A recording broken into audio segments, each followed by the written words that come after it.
sisi tulishinda. They are still living in denial. I don't know why. Hiyo media people, iko shida gani? Si mkubali tulishinda alafu tuendelee mbele.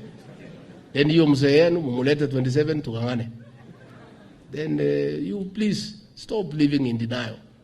Elections headed, President William Ruto is president. That is it. There's nothing anybody can do for the next 4 years. Iko namna hiyo. So sisi wote tukubali hiyo tuendelee mbele so that everybody can make his contribution to national development. Kwa hivyo mimi nimeshukuru sana kwa kunialika hapa kukaa na nyinyi. Nimeshukuru sana. Na mkinialika tena nitakuja. Governor, ni kweli umesema ni mwalike rais akuje hapa. It is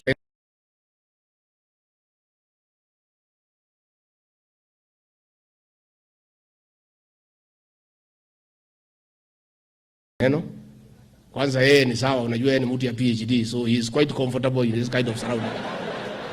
Mimi ndio nilikuwa na wasiwasi kidogo.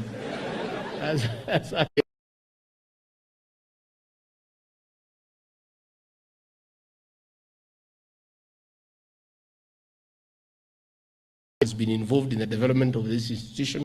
I am sure he will be happy to come and witness another group of young people graduating and coming to join us in the economic